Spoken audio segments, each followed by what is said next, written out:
Olá, caros ouvintes, caras ouvintes do Byte Furado. Estamos aqui novamente para gravarmos mais um episódio deste podcast verdinho com letras descendo, ou seriam os códigos da Matrix.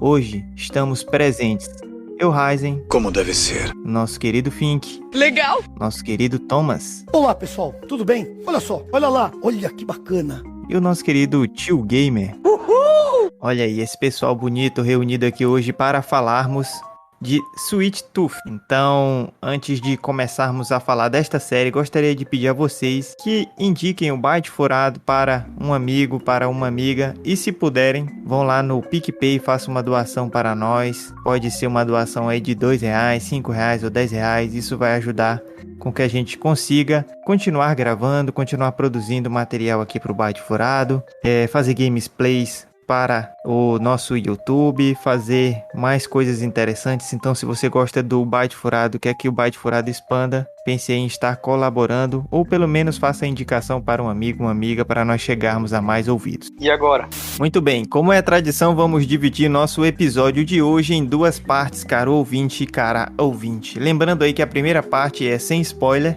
Vamos falar sobre a série e, ao final, dizer se recomendamos ela ou não. Já antes de começarmos nossa segunda parte, nós colocaremos um alerta de spoiler. E aí nós, a partir desse momento, começaremos a aprofundar mais sobre a série, falando os melhores e piores momentos. E ao final daremos nossa nota da primeira temporada. Então, se você ainda não assistiu, fique aí para a nossa primeira parte, que a gente vai dizer se vale a pena ou não assistir essa série. E se você já assistiu, vai gostar da primeira parte, e na segunda parte a gente vai aprofundar, falar dos principais acontecimentos da série e dar uma nota para esta série aí, lançamento de 2021 da Netflix. Ah, vamos nessa! Para início de conversa, gostaria de dizer que Sweet Tooth é uma série de ação, aventura, drama e fantasia, que foi lançada agora em 2021 pela Netflix e conta com 8 episódios em sua primeira temporada. É uma história que se passa em um mundo pós-apocalíptico, com um adorável menino cervo que sai em busca de um novo começo na companhia de um protetor rabugento. Sweet Tooth é baseada em uma série de revistas em quadrinhos que foi publicada pela editora americana DC Comics, através de sua linha editorial Vertigo, entre 2009 e 2013, e conta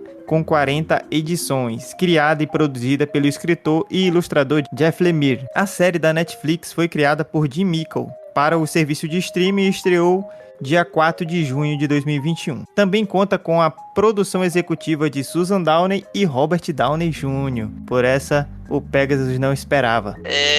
Eu só vi agora. Dito isto, gostaria de perguntar aos baitinhos aqui presentes quais foram os pontos fortes e fracos dessa primeira temporada, sem spoiler, caríssimos.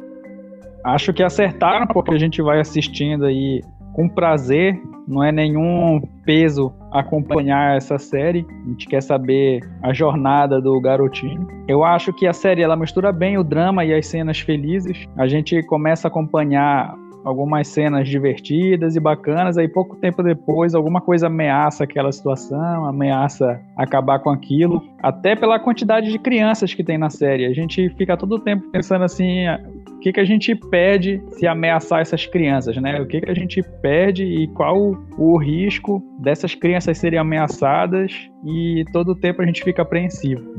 Eu vejo assim, trabalharam grandes temas, né, relacionados a muita coisa ali, né, de uma forma bem reflexiva, mas eu vou deixar esse meu mais aí para falar um pouquinho a mais quando chegar nosso momento de com spoiler. Desejo desejar para mim, ficou a desejar algumas partes ali do meio pro fim ali quanto ao desenrolar da história. Mas, de fato, é uma série bem bacana, bem divertida, te prende, né? Você tenta descobrir ali os motivos de tudo aquilo acontecer e acaba que dando essa interação ali com você. Não é uma série grande, não é uma série curtinha, 8 episódios, então eu gostei, achei interessante, vamos ver aí o que vai ter pra frente. É uma série bem interessante mesmo. Inclusive, uma das questões assim pra mim que chama muita atenção justamente é o narrador, porque a voz do narrador pra mim me lembra muito algumas outras séries mais antigas. Fazia tempo também que não assistia uma série que nós tínhamos um narrador ali. Vai comentando alguns momentos, ele não vai narrando toda a história, mas ele vai falando certos momentos. E eu achei essa parte bem interessante já.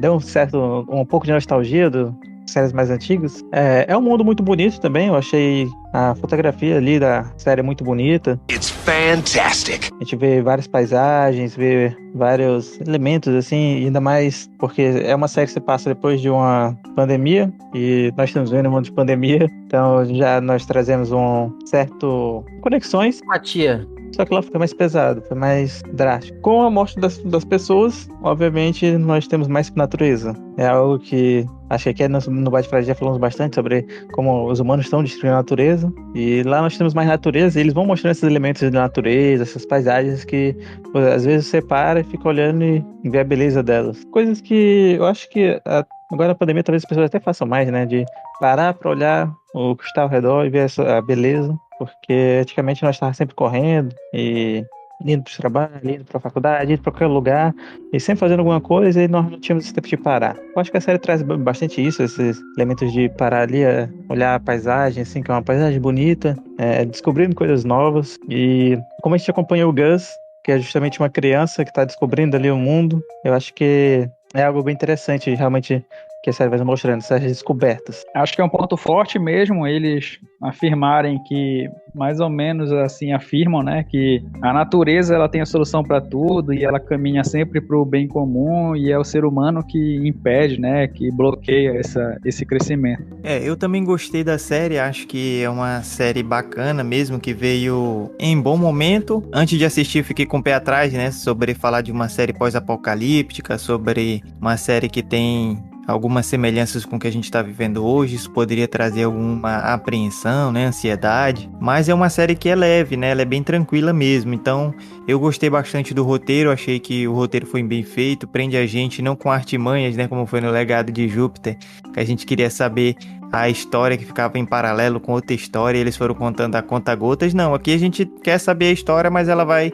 fluindo normalmente, a gente vai descobrindo com os acontecimentos ali. Então não foi apelativo e a gente quer ir descobrindo, quer ir entendendo, quer ver o que vai acontecer na história. É isso, exatamente isso. A fotografia, né, muito bonita, é uma série bem bonita, tem tem paisagens bonitas, a interpretação dos atores e as atrizes ali eu gostei também, achei bacana, né? Principalmente os personagens principais. E os efeitos especiais são bacanas, bem feitos, né? A gente não vê muita... a gente não fica assim com muita... esse efeito tá ruim, né? Parece que são bem colocados aí. São efeitos bem feitos para a nossa época. Talvez aí no futuro a gente ache algum defeitinho, né? Igual a gente assiste Matrix agora e a gente fala, meu Deus, esses efeitos aí. Só que naquele tempo que a gente assistia era o filé do boi, né? Era o melhor que tinha. Então eu também gostei da direção, acho que a direção foi boa. É uma série que é bem divertida, né? A gente se diverte também. E além da diversão, a gente consegue refletir. E assim, eu senti uma série de coisas que faziam referências a outros filmes, a outras séries. Então é uma série que eu acho que tenta pegar algumas coisas boas de outra, encaixar ali dentro e traz novidades também. Então, bastante positiva aí a série, né? Para ser nosso primeiro momento aqui sem spoiler, eu faço a recomendação da série. Eu acho que é bem bacana mesmo, é uma das surpresas que a gente tem aí dos últimos tempos, né? Tem muita coisa sendo lançada, os streamers estão em alta, todo mundo assistindo bastante coisa aí, e essa série ela vem e realmente supriu algumas expectativas que a gente estava necessitando, né? A gente estava precisando de uma série boa para acompanhar. E assim, meu único ponto negativo dessa série é que eu ainda achei ela um pouco infantil, né? Pelo menos essa primeira temporada eu senti uma pegada muito infantil. Eu já andei pesquisando alguma coisa e vendo que nos quadrinhos tem um tom diferente a série, mas eu acho que eu gostei porque é uma série que me traz um certo ponto de esperança, né? Então recomendo. E vocês, baitinhos, que vocês falam sobre a recomendação da série, recomendam ou não? Eu recomendo, e eu acho que principalmente quem já tá acostumado com alguns tipos de filmes e jogos, tipo The Last of Us ou Logan, que já tem justamente isso, né? Uma criança e um cara carrancudo, acho que vai acabar sentindo essa nostalgia, vai acabar gostando da série também. A série tem muitos elementos bons e esse elemento de um cara carrancudo com uma criança indo para os lugares, nós vimos que deu certo e parece que é um futuro promissor aí em todas as mídias. A gente já viu série, já viu filme, já viu jogos, e tudo sendo bom. Eu recomendo a série, se você tiver aí sem muita coisa pra fazer. É uma série interessante, envolvente, ali conta uma história interessante. Por mais que tenha alguns pontos que nem eu falei, eu vou falar na parte com spoiler. Recomendo sim a série. Não vejo assim um grande problema, um ponto fraco que ficou muito evidente, eu recomendo, porque eu gostei bastante e realmente queria uma série para acompanhar, e essa tem bastante potencial. Então, cara ouvinte, como você ouviu aí, nós, quarteto aqui de hoje do Bate Furado, optou pela recomendação, então fica aí o nosso selo recomendação do Bate Furado. Esse foi o nosso primeiro momento, falamos de maneira geral aí sobre a série. Agora, o querido editor vai colocar essa sirene aí com o rapaz gritando que lá vem uma carrada de spoiler. Alerta de spoiler, alerta de spoiler, alerta de spoiler, alerta de spoiler. Agora com vários spoilers, e vamos falar aí sobre os melhores acontecimentos da série, o que mais gostamos, o que não gostamos, os piores acontecimentos. Ao final nós vamos dar nossa consideração final e nossas notas. Então, caro Baitinhos, logo no começo da série, e vai contando aquela história, né? E ao final a gente vai perceber a ligação dessas histórias, né? Eu acho que já no primeiro momento o Fink falou uma coisa interessante, né? Essa questão do narrador e tal, que é uma coisa que já foi bastante explorada há algum tempo, deu uma sumida, e agora essa série consegue retornar isso, e eu achei que ficou bom, ficou bacana, né? O narrador vai contando ali a história. Esse é o início da história do Gus, esse é o início da história de não sei quem, né? A cidade de Townsville. Então esse narrador não foi chato, ele tem um momento até que ele fala algumas coisas assim para deixar claro o que tá acontecendo ali na hora que o pai dele enterra a foto, né? E aí o narrador fala assim, tem verdades que são difíceis de serem contadas, né? Então tem essa questão do narrador que é utilizada em alguns momentos ali, que é uma coisa que a gente não tava vendo muito nessas séries, né? Ultimamente. Eu achei que voltou, que voltou de uma forma bacana. Eu gostei desse modelo que eles introduziram aí. Esse ponto interessante que o Dark Rising colocou sobre essa narração, né? Chegou até a ser ponto de muitas comédias, né? Como a gente já falou, alguns elementos que foram usados tantas vezes que até as comédias usavam como uma forma de piada, né? E eu acho que ficou muito bem aplicado na série, né? Explica muita coisa. E acredito que foi um ponto, assim, destaque mesmo da série. Foi justamente essa narração que te envolve, né?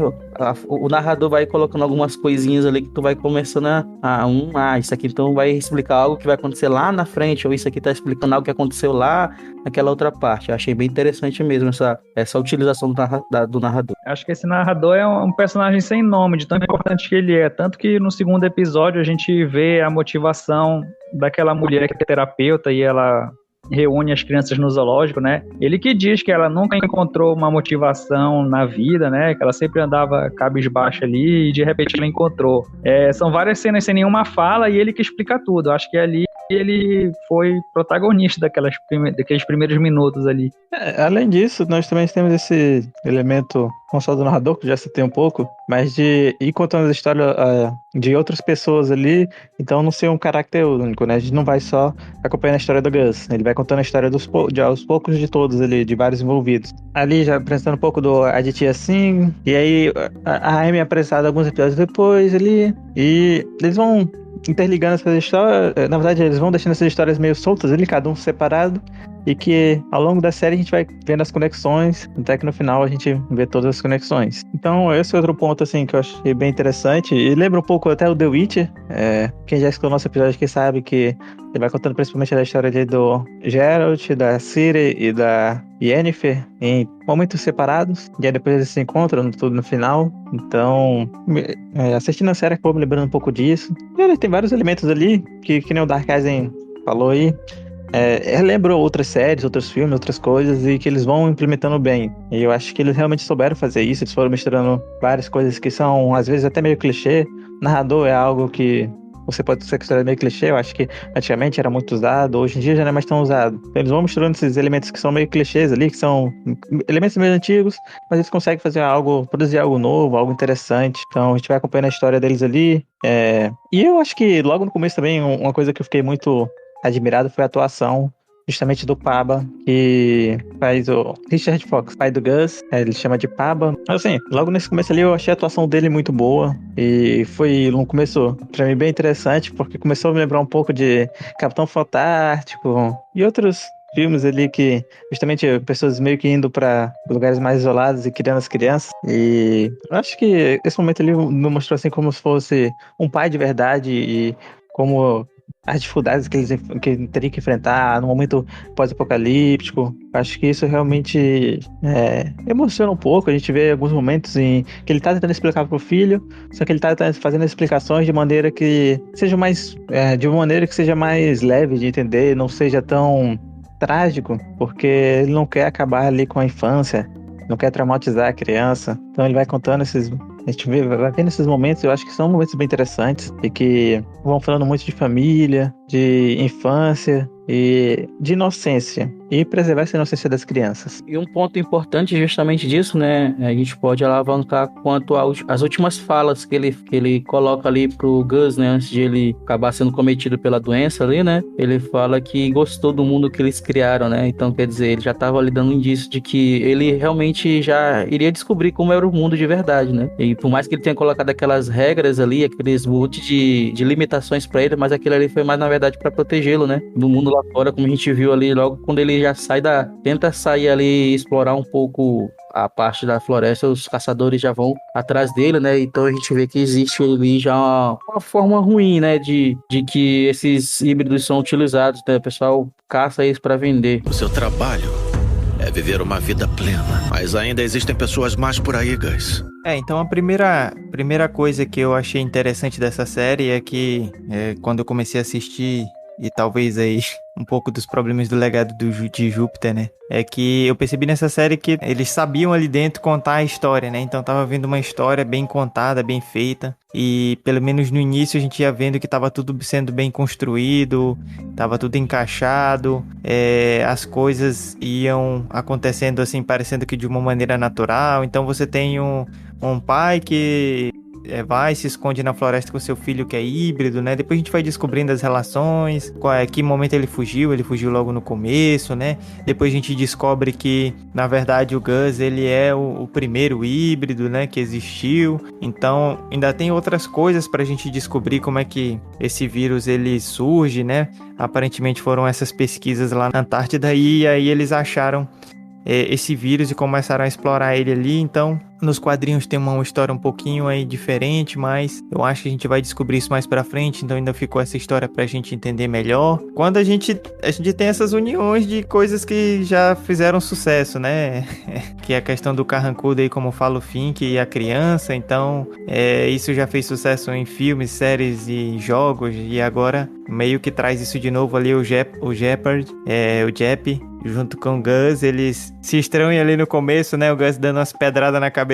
Olha, eu molequinho que gosta de dar pedrada, né? Na cabeça do Jep. E depois eles começam a caminhada deles e a gente vai vendo que eles vão se acertando, vão se entrosando, vão ficando de boa, né? A gente vê o companheirismo, né? O companheirismo que vai acontecendo, que vai fluindo naturalmente ali da relação deles. Então algumas das pegadas que a gente já vê em alguns outros filmes, algumas outras séries, e faz com que a gente comece a gostar dos dois ali. Depois chega a menina também, a Ursa, e a gente vai torcendo para que eles continuem juntos ali, continuem fazendo as coisas e cheguem aos objetivos, né? Por aí eles vão procurar a mãe do Gus, depois eles vão fazendo descobertas ali. E esse final aí, sobre esses momentos derradeiros, eu não achei que foi tão forçado, né? Poderiam acontecer várias coisas. Eu acho que aquele tiro realmente foi forçado, porque o tiro que fez uma curva danada, né? Aquele tiro que faz o S do Ayrton Senna ali e o S do Senna. Tiro do Procurado.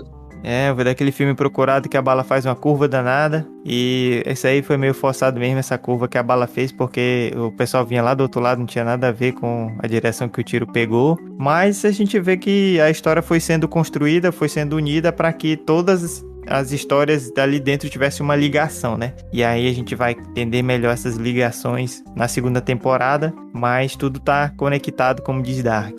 E agora que tu citou a Beer, né, a ursa, eu acho que ali justamente tem outro momento interessante pra gente ali. Na verdade, dois momentos bem interessantes ali. Um que eles chegam justamente na zona ali das crianças, no abrigo, em que são jovens que estão se cuidando sozinhos ali e se distanciaram dos adultos e acreditam que toda essa doença, tudo isso foi uma solução da natureza, e lembra um pouco de, acho que Peter Pan ali, a Terra do Nunca. São jovens ali lutando, querendo manter aquele status dele ali e querendo fazer certas mudanças, né? Querendo fazer com que meio que ajudar as crianças, as híbridas. E a gente também vê que a maior parte deles ali, se não todos eles, justamente sofreram de alguma forma, ou tiveram as famílias mortas, ou aconteceu algum tipo de coisa para eles acabarem passando por uma tragédia e indo para lá.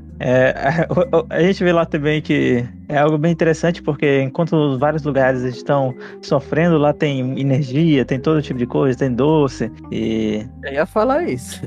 Tem de tudo lá, parece uma terra realmente maravilhosa. Eu achei bastante interessante que, independente da pessoa ser boa ou má, eles colocam quem tem esperança e quem não tem, né? Porque, apesar da ursa e do grandão, eles, por muitos momentos a gente achar que eles são maus, mas eles não têm mais esperança, né? Eles estão fugindo e eles querem desistir das coisas. O Bico Doce não, ele tá todo o tempo atrás de alguma coisa, né? Primeiro ele quer chegar no Colorado, depois ele quer encontrar outros iguais a ele. Então fica bacana isso. Tem até aquele momento que o grandão tá preso, que ele fala, tá, eu era mal, agora eu sou bom. E agora? O que a gente faz, né? Então ele diz que as pessoas mudam, né? Eu acho que a gente tentar dizer ali quem é bom e quem é ruim, são poucos que a gente consegue, mas saber quem tem esperança e quem não tem, né? A mulher do zoológico que junta os híbridos, ela tem muita esperança, né? Ela protege eles até o fim e ela acredita que eles são a solução para muita coisa. Foi isso, eu acho que justamente uma parte que o grandão, o Jeff e a ursa estão conversando ali e falando justamente sobre como eles não vão encontrar a mãe dele, ou como a mãe dele tá morta, ou abandonou ele, ou o Gus. E o Gus fala pra eles que ele tem esperança. A esperança desse carinha sai pelos poros. Eu acho interessante essa temática porque talvez as pessoas não relacionem essa parte à nossa atualidade, né? Mas a gente vive um momento assim meio de opostos, né? De rivalidade. Algumas vezes isso se traduz como esquerda e direita, não sei o quê. Mas a gente vê não só no Brasil, né? Em outros países aí também há essas divergências de opiniões em algum sentido. E eu acho que nessa série, principalmente quando a gente tá vendo a questão do Sing lá, mas mais outras também, né? Dos próprios híbridos, né? Você tem certas pessoas que elas estão convencidas de que são os híbridos os culpados, né? De tudo, e aí estão caçando esses seres, né? Que são ali híbridos entre humanos e animais. E assim, a gente vê durante a série que tem muitos híbridos, né? Que eles não falam direito. A gente vê o Bob, que ele é bastante animalizado, né?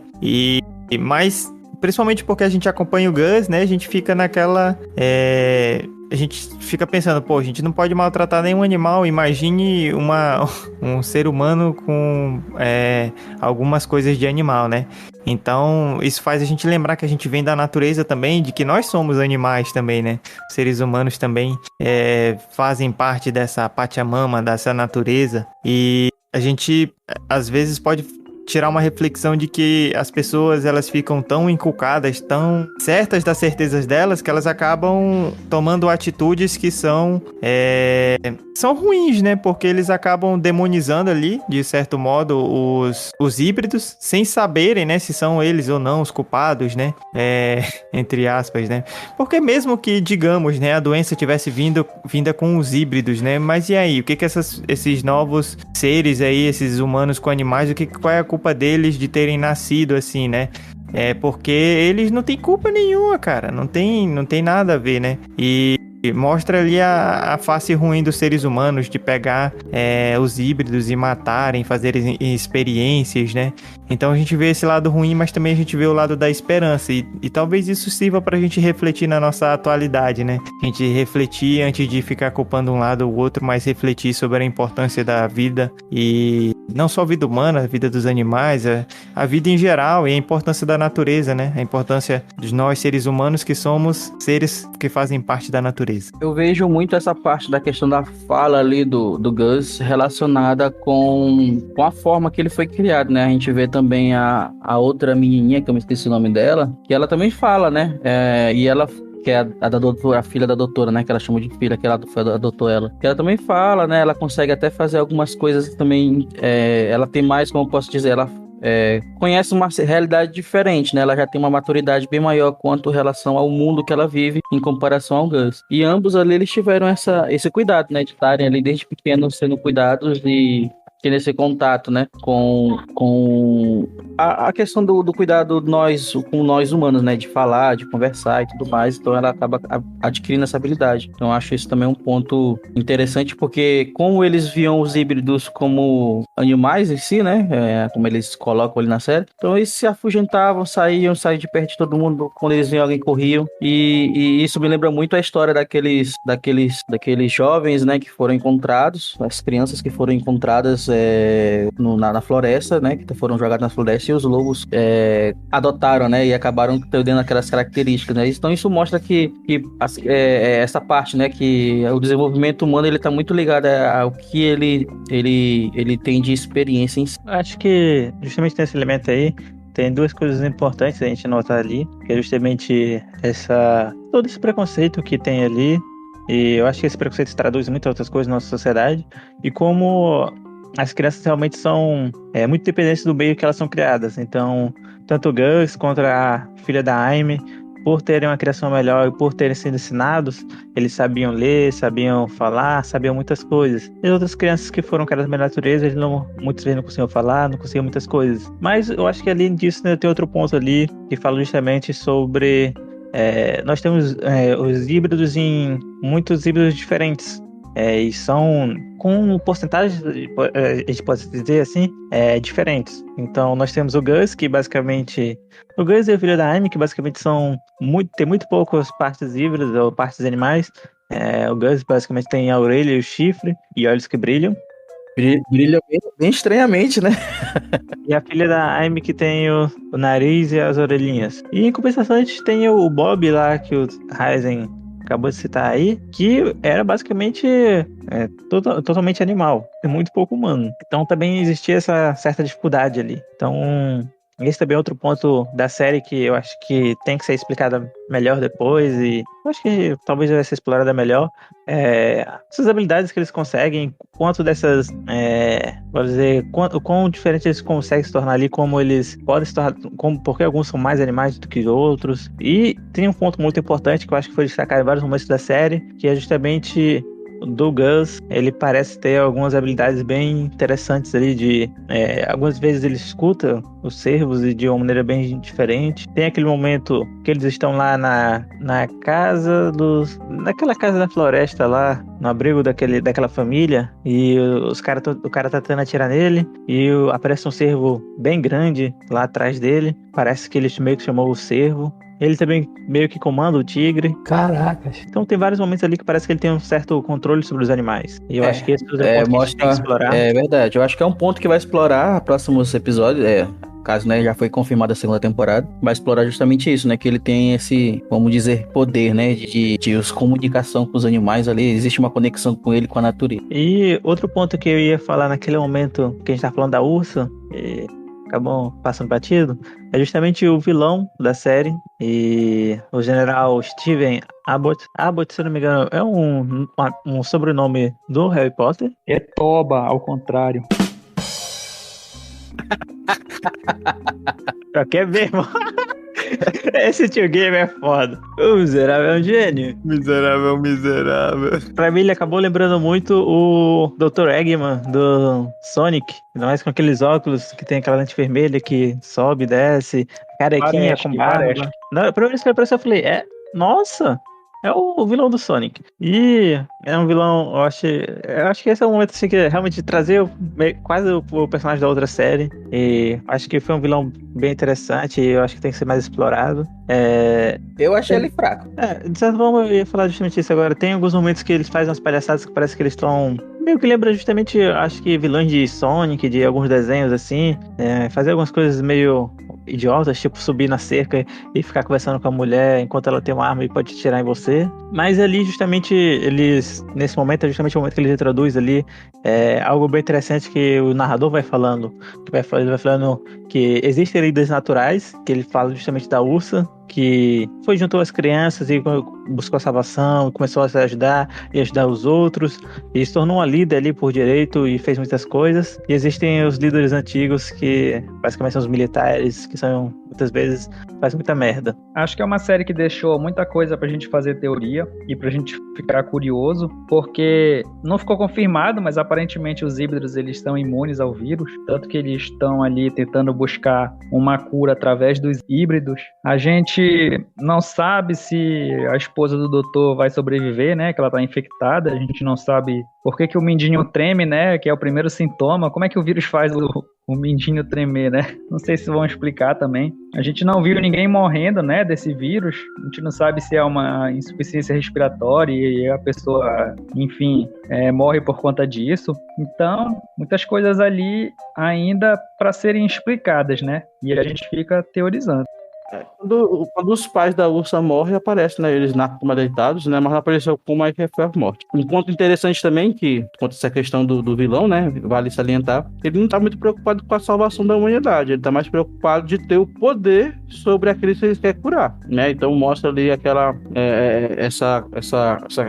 esse jogo de poder onde eles querem ter o poder, né? Eles não estão fazendo aquilo de matar os híbridos e tudo mais. Não é para querer salvar a humanidade ou ter algo, né? Mas sim para ganhar, né? Esse poder de controlar quem eles querem curar ou não. Então ele já tem um poder, por assim dizer, né? Que é um poder daqueles, como é colocado na série, Os Últimos Homens, né? Onde ele controla ali todo o esquema, os esquemas que acontecem, tanto do poder da cidade e tudo mais, de como as coisas acontecem. Tanto é que ele tá atrás da Ursa, né? Que era como se fosse a líder dessa rebelião que acontece com essas crianças que não gostam dos adultos. E quando ele deixa bem claro pro doutor lá, quando ele, né, salva o doutor, que ele tá quase sendo morto, né, pela aquela sociedade onde qual foi criada ali, né, dentro dos muros ali, né, da segurança, onde eles pegavam as pessoas que sentiam sintomas e já matavam, né. Eu acho que um ponto interessante de se colocar, né, que ficou ainda solto também, é a questão da relação daquela flor roxa com o vírus, né. Geralmente onde tem aquele vírus aparece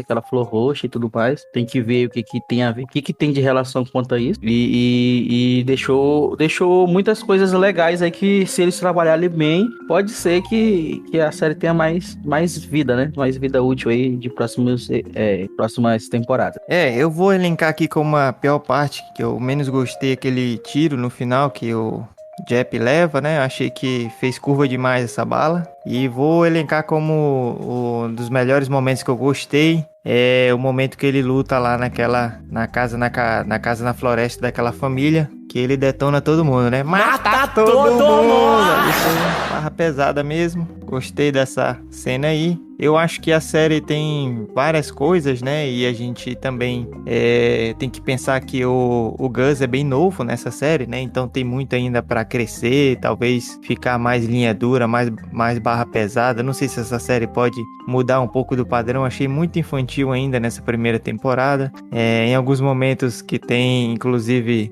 naquela hora que os fanáticos matam ali os últimos homens, né? Uns 2 ou 3 dos últimos homens que não sai nem sangue, né? Normalmente jorra um pouco de sangue. No máximo ficou um sangue ali na faca, então a gente vê que tem uma pegada mais infantil. E eu acho que é uma série que vai agradar muita gente. Na verdade já está agradando, né? Já tem uma audiência boa na Netflix, todas as críticas estão sendo positivas sobre essa série. Então tá muita gente com expectativa, eu realmente gostei. Nós daqui do Byte Furado já fizemos a recomendação. E eu gostaria, Baitinhos, que vocês fizessem as considerações finais e dessem a nota de vocês para esta série. Bem, como eu falei no começo, né, acho que gostei muito da série, bastante interessante. Tem muita história para ser contada, né, tem muita coisa para ser explicada que ficou solta, né, que acho que essa foi a ideia deles de colocarem, né. E o meu contra seria justamente contra esses finais que eles colocaram, né, a questão como o Dark Rise colocou do tiro que fez curva, da questão ali da doutora fazendo aquele um exército com tanque e tudo mais lá, e ela conseguiu, né, despistá-los assim apenas com alguns fogos, enfim. E aquela substituição do Gus ali também na hora de fazer a parte de fazer o experimento do doutor lá, ficou meio assim na minha cabeça, ficou soluções rápidas pra mim, acho que dava pra trabalhar um pouquinho melhor. E a minha nota pra série será 8. Eu também acho que algumas soluções foram corridas e as coisas foram rápidas, mas eu também acho que a série tem bastante coisa para desenvolver e mostrar as soluções. Eu achei bacana, eu não vi tanto problema nisso. Acho que nas próximas temporadas aí eles podem ficar melhor e aí ficar tudo certo. A nota é 8,5 e obrigado, Netflix. Também gostei da série e acho que, assim como o Tio Game e o Thomas, eu acho que tem muita coisa para ser explorada. Também achei alguns elementos ali no final um pouco corridos e, esse tiro que fez curva foi realmente... Eu e Dark Rise ficamos uma meia hora só falando desse tiro. Cara, eu não entendi como é que ele caiu. Depois que eu vi que ele pareceu um sangue assim, porque eu pensei que ele tinha desmaiado, alguma coisa do tipo. Foi louco. Pensei que fosse um ataque cardíaco. Pois é, eu também pensei. Até foi interessante no sentido de... ele tá lá, de repente ele coloca a mão no peito e cai assim, e não teve o barulho, né, antes, e poderia ter sido uma cena bem interessante, só que aí justamente entra o problema de o carro vir do lado errado. Mas, continuando, uma coisa que eu esperava, e eu ainda espero, principalmente nas próximas temporadas, o crescimento dessas crianças híbridas, porque eu gostaria de ver, por exemplo, uma criança pantera lutando contra as pessoas. Seria muito doido ver justamente como essa parte animal consegue ajudar ali nessas horas de agilidade, força e tudo mais. E minha nota vai ser 8,5. E realmente espero ansioso aí pelas próximas temporadas. Fiquei realmente pensando muito em ler os quadrinhos depois que eu terminei a série. Fiquei muito interessado e empolgado com ela. Enfim, que quer ver as crianças brigando igual o X-Men. Não, eu falei que eu quero ver elas mais adultas brigando, não as crianças. Ele quer ver sangue. Elas foram mais... Eu queria ver, tipo, eles crescerem, tá ali já adolescente pra adulto, e aí começar a lutar. Fim que afirma que faltou violência na série. Assim, alguns pontos, né, quanto a relação à história. Era bem previsível as coisas que estavam acontecendo, né, ali, quanto ao desenrolar da história. Só mesmo a questão de desenrolar para realmente confirmar o que já era suspeito desde o começo. O que eu vejo, né, que eu não achei assim, sei lá, foi uma fuga pra mim que eu achei uma fuga meia preconceituosa, eu acredito que seja. Aquela parte onde ele é capturado, né, o Bico Doce, como ele é conhecido lá na série, ele é capturado e aí ele vai lá, os caras, o doutor lá, o médico tem que fazer fazer a questão do soro, né, da cura lá, que fica dentro, pelos estudos que foram feitos ali, fica dentro da medula óssea ali, daqueles híbridos, né, como assim são colocados. E aí ele simplesmente diz que tem que ficar mais tempo com o Bico Doce e acaba pegando outro, né, pra ficar no lugar, da hora de fazer ali aquela parte. Aí eu fiquei assim meio, poxa, por que era mais fácil fazer de outra forma ou colocar outra coisa? Por que teve que, né, ter esse elemento de substituição ali dele por outra criança, sendo que todos eles são híbridos, né, e enfim, eu fiquei assim, achei muito vazia essa parte, né? Por mais que ele tenha falado sobre a questão do elemento ali, né? Que diz que o símbolo do conhecimento seria o cervo e tudo mais, né? A série também tem muito essa questão do cervo aí. Eu achei assim que ficou meio forçada ali aquela parte ali. Mas tu verá que tem outro elemento muito importante ali que convence o cara a fazer essa troca, que é justamente a questão da fala. Exatamente, ele oferece ver que ele falou e ele achou interessante. Obrigado. Sim, beleza. Tá. Mas é porque eu achei muito, como eu falei, eu achei muito assim, né? Desde a hora que o menino lá leva o tiro, aí a gente pensa que ele morreu, aí daqui a pouco não morreu. Enfim, eu achei muitas coisas que não conectaram assim, que eles colocaram mesmo pra que a história continuar. Porque ali tinha como terminá-lo tudo. Mas a explicação maior que foi dada, como foi o início de como foi iniciado a questão desses híbridos. Não foi uma questão de uma mudança natural, como os outros acreditavam lá, né? Que outras pessoas acreditavam. Foi simplesmente uma forma que eles pegaram lá para cultivar o vírus que eles tinham achado lá no Alasca, né? E fizeram experimentos em humanos e que acabou criando os híbridos. E isso, de alguma forma, interferiu com o vírus que acabou esses seres sendo gerados aí de forma aleatória. E diferentemente de como a história começa falando que realmente, não, isso aqui foi algo natural. Não foi. Teve intervenção humana ali. Então, eu gostei da série também, acho que é uma série bem feita, a história foi bem contada.